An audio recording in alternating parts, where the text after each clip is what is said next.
Trump want to deport U.S. citizens now too? Born here, it doesn't matter to him. He said, get them the hell out of here, even if they're American. What he said might be unconstitutional, y'all. If you had a feeling talks like this might have happened, drop a 1 in the comments. We also have a lot of bad people that have been here for a long time. People that whack people over the head with a baseball bat from behind when they're not looking and kill them. People that knife you when you're walking down the street. They're not new to our country. They're old to our country. Many of them were born in our country. I think we ought to get them the hell out of here too. You want to know the truth. So maybe that'll be the next job that we'll work on together. Now I know some people gonna be like, well, they're criminals, so they deserve that. You're missing the point. The point is, if he's able to do that, everything else that's unconstitutional wouldn't matter either. It's just gonna slowly trickle away to where he can do whatever he wants. So we can't let that happen. Y'all know the ones he might go for, y'all.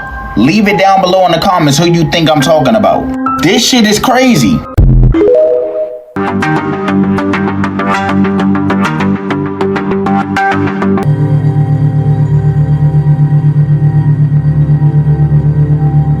Hey everybody, welcome back to my channel. So today we have a video that's just kind of like maybe just a mirage of different things. So I don't want to yip yap, I don't want to hold you, I don't want to keep this welcoming longer than it's supposed to be. So go grab whatever you need to chill with me, and without any further ado, let's get to the content. Let's go. The Harlem Pastoral Alliance, each pastor received $500 from Margaret Sanger through W.E.B. Du Bois. For what? To allow this trash, this hoe, Margaret Sanger, to come into black churches in Harlem to persuade black women to abort their children. So the life of a black child was only worth $500? If you don't know the history of Margaret Sanger, she was actually, or Sanger, whatever her name is, but she was actually like one of like the head women in the Ku Klux Klan. But she came, she created Planned Parenthood because she really didn't want the black community to be populated, honestly. So, but if you don't know about her, look into her, look her up, you know, get some knowledge on her. But this shit crazy, y'all. This man went from a boxing ring to a deportation van. This man was real live just fighting Jake Paul in a boxing match, and now he's getting deported. He asked for ice for his face for bruises and shit, and the real ice came. I'm starting to see they don't give a who you are, y'all. They said they caught this man riding a scooter in California, y'all. He was just enjoying the weather, catching some wind on the scooter when they pulled up on him and was like, yo, come here. So they was already on him, y'all, because they said his visa expired a couple months ago. And the government is saying this man got ties to the cartel, y'all. And the cartel they said he had ties to was the Sinaloa cartel. They even said he's married into El Chapo family. And they said he got a warrant from 2023 in Mexico for trafficking. This is all allegedly, because I don't know if it's true or not. I need y'all thoughts on this down below in the comments. I do feel like Jake Paul is the bullshit. So, you know, I'm not shocked, but that's unfortunate though, for real. Do y'all still believe that everything is normal on the earth right now? Open your eyes and wake up. What the heck is going on? Let me show you everything that's happening right now. So what you see up here is a crazy wildfire happening in Spain. And by the way, fires are happening everywhere on the earth, and we will look at them in 1 second. This was Las Vegas today. What in the world would cause every single light pole, I think like 60 light poles, to all come out of the ground? That's pretty weird, guys. Don't even try to tell me, oh, it's normal, it's just strong wind. If something's normal, you see it all the time. So far, we have 2,300 acres burning in California. Yep, California. Didn't hear about it? This right here is from Greek Island, Crete, and it's so freaking crazy. Look at them approaching the island, and the whole thing is up in flames. I wonder why. Meanwhile, we have the Japanese volcano still just blowing out ash and soot everywhere for weeks in a row. The Turkey fire has just gotten freaking outrageous as you see people running away from the approaching fire. All these other videos are also Turkey. And did you know we have another Saharan dust storm on the way to the United States? Oh, what, you think it's normal for it to be this frequent? That's funny because the people who actually study it, they don't believe it's normal. They think something's up. By the way, I'm not calling it Saharan dust. They are calling it that. Meanwhile, we have these ominous clouds that block the sun everywhere they go and scare all the people that are around. I have seen this on 3 beaches in the past few days alone. No words, no words. But yeah, everything's normal, right? Now let me show you something insane. This was 2014 and 2015. They were showing you what it's gonna look like in 2050, and we're there now. But I've already showed you the weather trends, how it all works out, what crazy storms are on the way, and also that everything is frequency. By the way, the show goes on. Bail denied. Let me know in the comments, how long do you think he gets out? Wow. Well, I will say this. If there's any city that's dealing with like a natural disaster or like fires or anything like that, look and see if they got a smart city agenda and if they are on the list to be the test out smart cities, because they got to burn it down, tear it down, get rid of the old so they can bring in the new. But I will say the Saharan dust is actually a good for hurricane intensity development because it suppresses the convection in the upper atmosphere, and it causes it to kind of like stay stagnated or not even develop at all. So Saharan dust is good for hurricanes. However, it is bad for, breathing qualities. And being that I grew up with asthma, I would know. Side note, the Diddy situation is interesting, but I will say this. I don't know if I said this in one of my previous videos, but when Diddy went against Diageo for them not backing Deleon like he has showed support for Ciroc, he kind of like wrote his ticket for getting an ass whipping. So that's what they do. So I'm not shocked that he was acquitted of several charges and only got a little bit of charges, because it was a punishment. It's like, okay, so you want to go against the people that made you? Okay, I'm gonna show you. I'm going to show you. I'm going to humble you. So that's what it was. My guess will be he get out at his next his sentencing and they give him time served. That would be my guess. But we'll see. We'll see. Only time will tell. But let's keep going. The writer of the Harry Potter series, J.K. Rowling, to your beautiful listeners, if they can type in on Google Images, tattoo of J.K. Rowling, she's got that coagulation symbol, okay? E.T. coagulation or E.T. coagula. And the term coagula means to dissolve. So J.K. Rowling has that tattoo on one of her arms, and which is a symbol for Baphomet on both of his arms, okay? Solve Et coagula.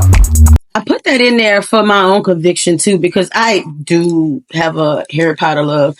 I think on my Wicked one, I had my wand from Universal Studios.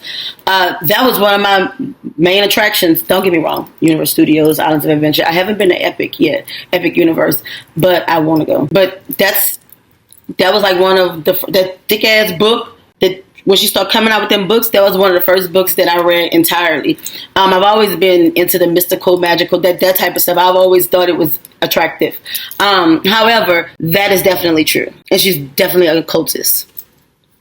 Go figures. Breaking news, authorities have now provided official details regarding the 5-year-old who fell off the Disney Dream. As you may recall, the Disney Dream ship was sailing from the Bahamas to Fort Lauderdale, Florida on Sunday when the 5-year-old fell into the water. Her father then jumped in immediately to save her, keeping her afloat until a rescue boat was able to come by. Tons of video shared by fellow passengers showed the two in the waves until crew members were able to recover them. Luckily, they were both brought back safely to the boat. The Broward Sheriff's Office has now determined that the girl had been sitting on the railing on the 4th floor deck of the cruise ship when she lost her balance, saying, quote, falling backward through a porthole. They continued by saying after the girl's mother alerted her husband, who did not see the incident, he jumped into the ocean to save his daughter. BSO detectives said after the 37-year-old father found his daughter, he treaded water until they were rescued by a tender that was launched from the ship. BSO also added that the man helped keep his daughter afloat for around 20 minutes. In addition to, he also hurt himself during the ordeal, but the department withheld the details on his injury. He was treated at a local hospital in the Fort Lauderdale area. In addition to that, the family's identity has not been released for privacy reasons. Officer said, quote, "This family is so blessed. It's great to be able to respond to good news rather than what could have been a tragic outcome. An investigation into the incident is still ongoing." A representative for the Disney Cruise Line did not immediately respond to any requests for comments. To stay up to date on this case, make sure you click the playlist below. I'll keep you guys updated. What do you think? Drop in the comments. Wow. I've always been a little nervous with kids and just the way any type of boat is set up. And I just never felt safe in that aspect, you know, but I'm not going to knock anyone's parenting. So I don't know. I wouldn't let my kids even be that close to the rail. But this is very unfortunate. I'm glad that it ended up into a good story at the end. And then the Disney cruise is too expensive for that kind of experience and memory. It's even expensive for travel agents. It's just expensive. So, but let's keep going. William Shakespeare was not a real person. William Shakespeare was actually the signature of a man. The name can literally be rearranged to spell "seek a wise phrase." And he basically said that the earth is a stage and we... William Shakespeare was not a real person. William Shakespeare was actually the signature of a man. The name can literally be rearranged to spell "seek a wise phrase." And he basically said that the earth is a stage and we fell from the ether down to this theater, which spells earth. So you can be an extra or you can be the main star. And in this matrix, earth is our mother and our father is heaven, or God, also known as the ether. In Norse mythology, Thor is the god of gods. His father is Odin, which is the god of the Aesir, or Asgard, which is the ether. Malkuth to the Kether, Malkuth being earth, Kether the ether. Inside the ether, we're light beings. Low vibrational light becomes matter. We fall in consciousness. Frequency matter becomes light. It becomes illuminated. It raises its frequency through love. Either you control your mind or you become mind controlled. We are chess players or we are pawns, just like the Masonic homage to the checkerboard, spirit and matter. We are material bodies being driven by eternal forces called the seven luminaries. We are the seven Elohim. We are the Anunnaki. We are the seven chakras that are within us. We are good and bad. Enlil and Enki is our ego and higher mind fighting each other. We make decisions every day and we battle ourselves. It's our higher nature versus our lower nature. We want to have cheat days. Some of us cheat on our partners. Some of us lie. We can be players or we can be ascended masters of the universe. Master is the main star. Or you can be a non-playable character, which is an NPC or a bot, no ambition or diligence, a couch potato, a sloth, a loser, not a winner. We don't want to be extras. We want to be the main movie star. Life can be a dream or a nightmare. We are either dreaming the dream that we want or we're stuck in someone else's dream. If you do not do the spiritual work, which is gain as much information as possible, stay healthy, be aware at all times of your surroundings, we come from purity and all the information in the universe. Hence, we came from pure intelligence. And we fell down into form and lost our memory. That's why babies have no memory. We are wiped clean. And our goal is to remember everything and wake up. We fell asleep. It's time to wake up, Neo. You are the one. It is time to be a werewolf in the Matrix. You either follow the rabbit down the rabbit hole or you stay asleep. Now choose. The system wasn't built for you to win. You went to school to memorize facts you never use. You were trained to raise your hand, wait your turn, and follow instructions. Then they told you, get a job, work 40 hours a week, give half of it to tax, retire at 67 if you're lucky. That's not a life. That's a script. And most people don't question it because they're too tired from living it. But once you see it, you can't unsee it. That's when you realise freedom was never going to be handed to you. You have to build it. And that's why I teach digital products, because ownership is the only way out. No boss, no begging, no clocking. You move different when you know the system was never designed to serve you. It was designed to use you. Break the script or stay stuck in it.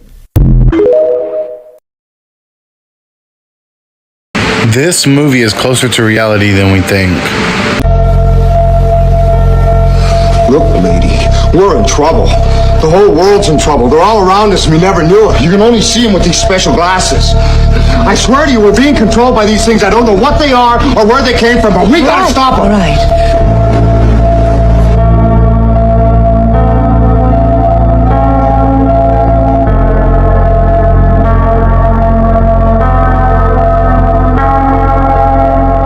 If you want me to look through your sunglasses, I'll look through your sunglasses. If I don't see what you see, I'm gonna see it anyway.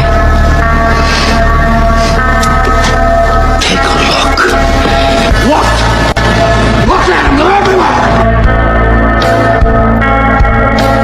You ain't the first son of a bitch to wake up out of her dream. Their tongues to deceive. The venom of snakes is under their lips. Mouths are full of bitterness and curses.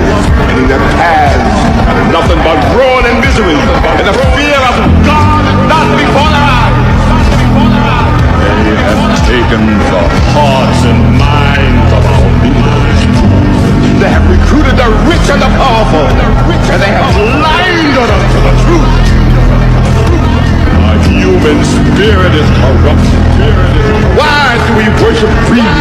Because outside the limit of our sight, feeding us, perched on top of us from birth to death, are our owners.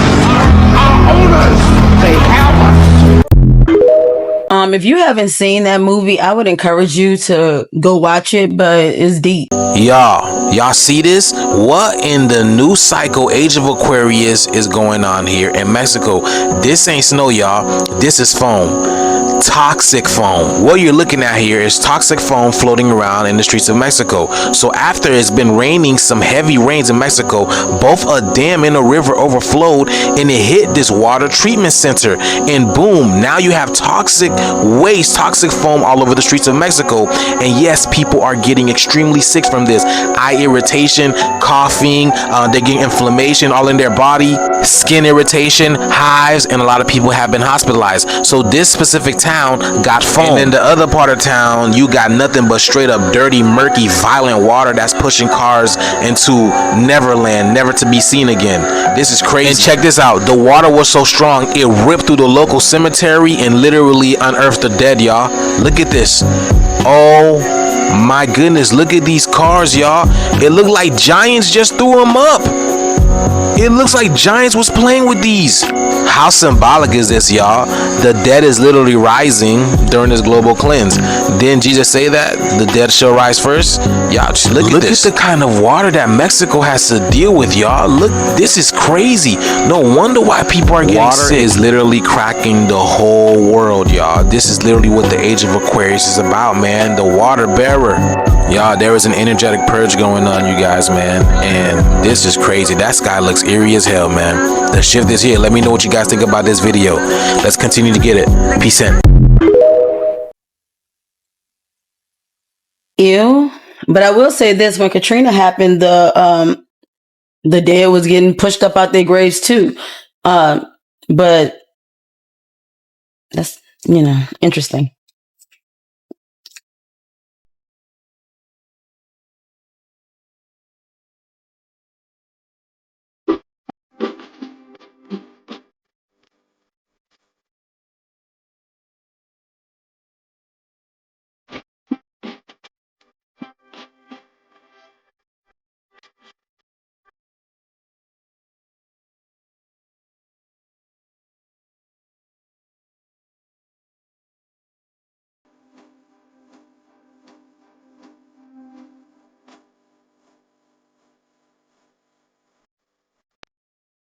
I'm glad that clip was short because that was boring. I don't know if I would want to go watch a soccer game with robots moving like that, and that was boring as hell. But that's interesting that they're putting robots on a stretcher like they people. Learn your attachment style. Learn your attachment style. A couple years ago, everybody was talking about love language. My love language is gift giving. I like words of affirmation. That's great. It's great to know how you want to be loved and how you love individuals. But how do you attach to the person that you're supposed to be with? Are you anxiously attached? Are you dismissive avoidant? Are you fearful avoidant? Or are you secure? I just seen a video go viral and it was like when they finally give you a reason to ghost them because you have an avoidant attachment style anyway. And the comments was like, yup, ain't nothing to cut them off. Bye. I'm ignoring you. I'm ghosting you. And it's like, That could be funny if you truly enjoy having that attachment style and you don't want to be more securely attached to the people that you claim you like. Same thing with anxious attachment styles and how we say like, oh yeah, I blew him up, I blew that phone up, I drove by, I'ma pull up, he made me crazy, she made me crazy. Nobody made you crazy. Your anxiety is going crazy because your nervous system is dysregulated because that person isn't giving you the validation that you need within a relationship and you don't feel secure. So make sure you actually like being the way that you are, and if you do, then haha, cut them off. But if not, haha, get some help. I put this in here because it is very important. I'm actually working with attachment styles within myself. And yes, love language is important, but I think that learning how each attachment style, even if they're not working to become securely attached, is important. Because you will realize why people, that doesn't give them a pass to do what they do. But you will realize why they do what they do. On a personal, I'm always been open. I struggle with people playing with me. And it comes from childhood. And as I'm dealing with childhood trauma and childhood wounds, I'm being able to see why certain behaviors that I've displayed and still working on. For real, like I am a work in progress and I'm human, so I struggle at times, and then at other times I'm strong with it. But learning your attachment style, number one, will help you start to heal and deal with little you, because attachment styles come from your childhood and things that happen in your childhood, and that does not take blame or make it to where parents or family members or whatever happened, like they're bad or whatever the case may be. A lot of times they have attachment styles and they have traumas that they're not dealing with, so they create more trauma within their kids because guess what? They don't know. They're unhealed. So going through this journey, I realized that learning what I was doing attachment style stemmed from childhood. I was able to go back and start trying to heal her, and things that I thought that I dealt with, I may have dealt with it in one retrospect, but then it was still displaying itself in another retrospect. So it's very important. So looking at your own first, because that's what I did. I started looking at myself. I was like, what in the hell is going on with me?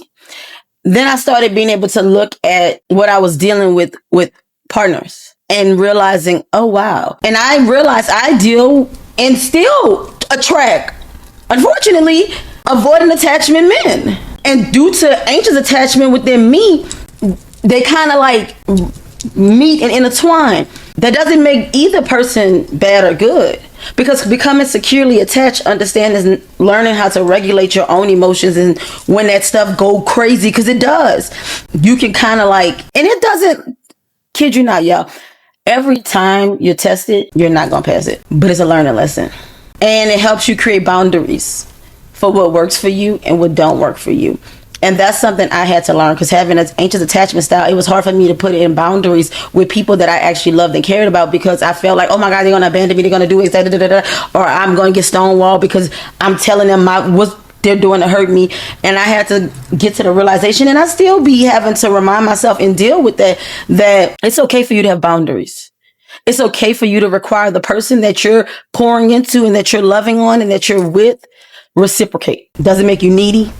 It doesn't make you anything but human. So don't be villainized and punished. And then also in the other retrospect, don't be villainized and punished for wanting your space. And understanding that communication is key. Understanding that finding out your attachment style is key.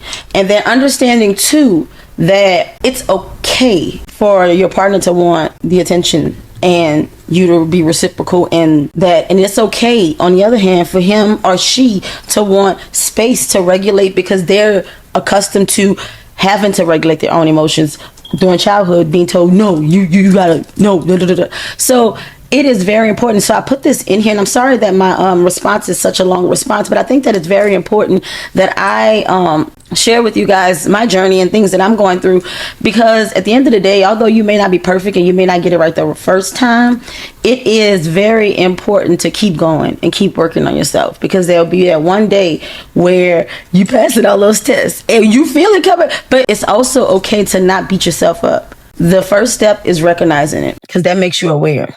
acknowledging it, because that make you hold yourself accountable. Sitting in the fact that this is what you do and this is not working and it's okay. Now you make a change about it. So welcome to my journey. Okay, here is a really easy way to understand why you have the attachment style you have. Yes, I'm going to blame your parents. I'm a therapist. That's what we do. When you were a child, if your parents were consistently attentive and met your needs while also validating your own feelings and experience, then you'll have a secure attachment style. If your parents were consistently attentive and met your needs while also invalidating your own feelings and experience, then you'll have an anxious attachment style. If your parents were not attentive and didn't meet your needs while also invalidating your own feelings and experience, then you'll have a fearful attachment style. If your parents were not attentive and didn't meet your needs while also validating your own feelings and experience, then you'll have an avoidant attachment style. So yeah, it's your parents' fault. However, one way to heal is to start letting go of the anger towards your parents. Not necessarily forgive them, just release them. You know, parents aren't perfect. I'm a mother, and I'm sure my daughters, especially my oldest, who, you know, had their birthday yesterday on July 4th. That's why you guys are getting this video late. I'm sure I do stuff that irritate the hell out of them. And a lot of it be subconscious, because that's just what they're used to. But that doesn't mean that you have to stay in that same state. You be the catalyst for change for the people that you love by changing yourself. Guys, I need to put my tinfoil hat on real quick because we need to talk. I saw a video, okay? I saw a video that has kept me up. It has kept me up at night. I miss the person I was before I knew this information. This dude right here got on TikTok and he told his experience about being a graveyard worker. And one day they were digging up a casket for some reason. You can go watch his video to find out that reasoning. And he said, let me adjust my hat. He said that the coffin was so light, and he later figured out that there was nothing in it. And he asked his boss or whoever was working with him, y'all, and the boss said, don't ask questions you aren't ready to know the answer to. He goes on in his other videos to say that there are 144,000 cemeteries in America. I don't know why, like, this isn't the main topic, but I don't know why it brought me to the 144,000 mentioned in Revelation. Could it be tied to that? And also how God said when the trumpet sounds, the dead will rise first. Like, I don't know, that has nothing to do with it. What I'm really getting into is the fact that it's giving Soylent Green. And if you know Soylent Green, you know what I'm talking about. I have to be so careful what I say on this app. By the way, TikTok, this is for entertainment purposes only, none of it's true. So yes, definitely giving Soylent Green. I know y'all remember that mom that had found a tooth, a child's tooth, in her kid's Happy Meal burger. A tooth. And then KFC just releasing that commercial for 2025 where that guy goes to the water and basically does like a baptism and he comes out the chicken. And at the end it says, we are chicken. How sweet. Are they telling us that we are consuming ourselves? Is the mystery meat us? Like, something isn't given. It could also be giving harvesting of certain vitals. Y'all know what I'm saying. Remember how everybody was on that train of not putting that you're an organ donor on your license? For that reason. And he had made the point, like, how in the world with all of the deaths in like all of this time, how is it only 144,000 cemeteries in America? You can't tell me, like, yes, cremation is a thing, but you can't tell me that many people are getting cremated. Something don't smell right. And I'm not talking about the corpses. Something don't smell right. I don't know, y'all. As always, make sure you guys like and follow and comment down below what you think. Where are these bodies going?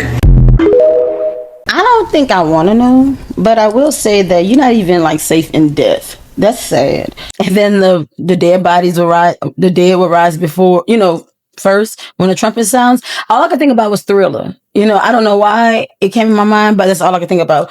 And I'm looking at my. I always hit this. I'm looking at my notes. Soylent Green. Please go look into that. But it's basically them taking the dead bodies and making it into the food that we consume. I know.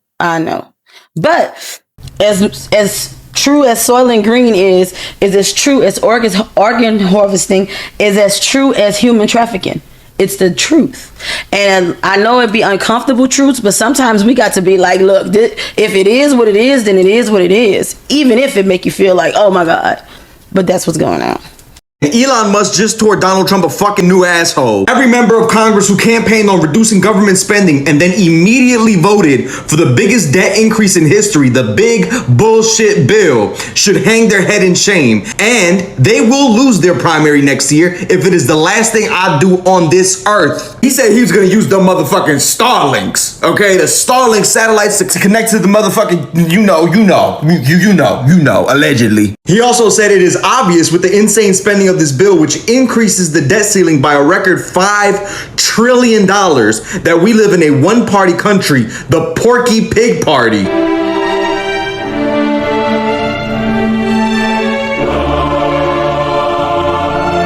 And he continues, time for a new political party that actually cares about the people. Ooh. How can you call yourself the Freedom Caucus if you vote for a debt slavery bill with the biggest debt ceiling increase in history? Don't get me wrong, this is not PR for Elon Musk. It's still fuck Elon Musk. It's still fuck Tesla and boycott Tesla. It's still fuck SpaceX. But baby, this is juicy.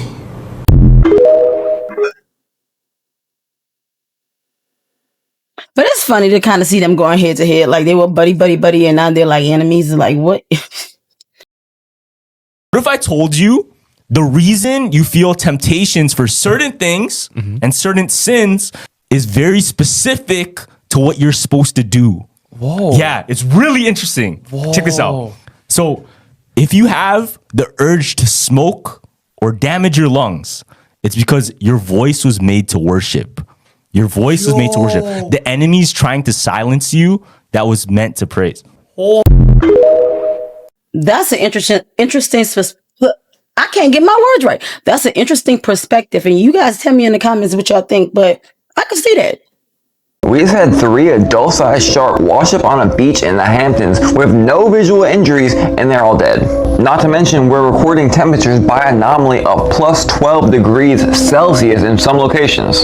This heat is breaking records all over the earth, but think in terms of frequency. You get it? Come back to all that. So all this led me down a rabbit hole of looking through these trends and temperature changes. And I found that something massive takes place every time we have a massive shift in direction. So remember that meteorologists were warning this year of not being able to track these hurricanes or tell when they're coming as much because things happening in the government. So they say, right? And they also say it's going to be a very bad hurricane season. Are you aware of the Great Hurricane of 1780 that killed like 22 to 28,000 people? So great and so massive, the death tolls are double our worst hurricanes ever in United States history. So back to these temperature change charts, and there's a whole bunch that you can look at. They didn't start recording the temperature until the 1800s, but if you take all the charts together and look at them, you see that there's definite patterns in these maps. This right here is more of a guesstimate, but you can see that in the 1780s, when there was a great hurricane, the biggest hurricane to exist on record, that it was in a shift of temperature. Hurricane Fifi, I think 12,000 deaths. When we had the shift of temperature right here, all of these massive hurricanes come with a shift in temperature. Now look where we are right now. Here is where the shift would be, but it did shift still, but it shifted higher into more heat, which has created the environment for the most massive hurricane we've ever seen. If you acknowledge that things work in patterns, if you acknowledge the trends, which is how they're able to calculate what years are going to be bad, and acknowledge all the anomalies we're seeing around the earth, and also acknowledge the signs, all the doomsday fish, thousands of doomsday fish coming up at the bottom, which was a once-in-a-lifetime scenario. Birds falling from the sky, fish washing ashore, 3 sharks washing ashore. Average temperatures in Spain and Portugal in the 110s, even 115. Anomalies at plus 12 degrees Celsius, things we've never even seen before. Massive fires all over the earth, massive floods all over the earth, massive cataclysms every day somewhere. It is definitely time for another great hurricane. And it may just be this year. People need to open their eyes when things like this right here happen, because it's a warning of the conditions of this earth, again, by frequency. There's frequencies everywhere. Alaska, United States, East Coast, everywhere. Well, being that I stay in the South and we are prone to hurricanes, and tropical storms and stuff like that, I just thought that that was interesting to put in there. But I do notice the patterns. I track weather. It's like one of my biggest things. And being from a place where hurricanes frequent, I definitely be in full throttle weather tracking at this time until the end of hurricane season. For my family, friends, loved ones, anybody that I deal with that I know that is affected, I try to, keep them updated, because I noticed that we do not watch the weather or do not be in tune to the news. And a lot of us get everything from off our phones and social media. So as a person that study it, track it, and, see the trends and the patterns, I be trying to keep people updated. But I know that they can tell at least a month in advance before they know something's coming. They may see it may wobble this way, but I can literally say that I have watched for weeks in advance before a storm hit. And they only let you know a week, if that, on the news. Trump's big, beautiful bill just passed the Senate, and I don't normally do political posts, but I wanted to give a quick breakdown of what this means and do so in more of a logical way than doing something that's rooted in emotions. I'm going to oversimplify what these policies mean, but I do think that by oversimplifying, it's going to actually help more people understand what's going on, and I'm not going to oversimplify it in a way that necessarily means that one side is right and one side is wrong. Now, my oversimplified version of what is happening is essentially there's been a bunch of tax cuts regardless of how much money that you make. It doesn't mean that there's only been tax cuts for billionaires. There has also been tax cuts for people at all income ranges. There have also been a bunch of tax changes that benefit homeowners, that benefit families, that benefit newborns. The cost of those tax cuts, because we're losing income, the government is losing income, is that they're cutting programs that benefit people that might not be working at all. Those programs are people that have access to food stamps, that have access to Medicaid. So oftentimes, even if these people wanted to work, they don't have the ability to. Now, the pitch on the conservative side would be that you have all these people that are working super hard. Imagine they're working 50 hours a week, and then their income gets ripped apart by taxes to go pay for someone else's housing or food or maybe even their iPhone. Literally, there are people that take advantage of these systems. So that'd be the one side of the argument. The other side of the argument is that we could be taxing the ultra wealth and be actually saving a lot more money versus cutting some of these programs. And so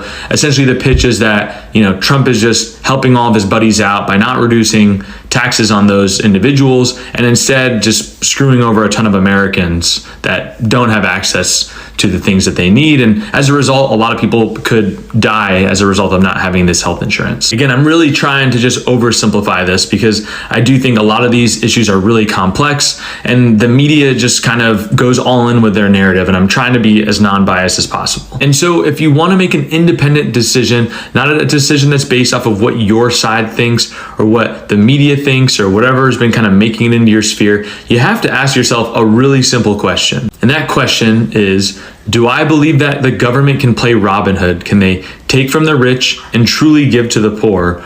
Or do I think that the government is not run effectively and efficiently, and even if they were to get that extra taxable income, that they're not going to do anything good with it? Because if you do believe that the government can play Robin Hood, well, then you should want these social programs to stay in place and that you should want the government to impose higher tax laws. But if you're, skeptical of the government, then you shouldn't want more tax laws because you don't believe that even if they got that taxable income, they're going to do the right things with that money. I'm indifferent. I don't vote anymore. When I started realizing that it's all just a game and basically you're the pawn on the chessboard and, they the ones orchestrating and calling the shots, I've realized that it really be like an emotional and energy grab. I'm indifferent, and we'll leave it at that. We have been lied to. We were taught that white people in the white diaspora created the global transatlantic slave trade. They did not. The Rothschilds were behind this. 80% of the slave owners throughout the world were Khazarian, while the balance of the 20% were in America and Great Britain. But the bulk of those who owned the ships went through the Dutch East India Company, born in 1602 for the distribution of slaves to the Eastern Hemisphere, and through the Dutch West India Company, established in 1621 for the distribution of slaves to the Western Hemisphere. The Rothschilds and all the 13 family, they really diabolical though. They really are. So guys, we've reached the end of this video. I hope that you guys learned something. I hope that you enjoyed it. I'll be back within the week with another banger because, you know, I do one weekly. If I can push out more, I will.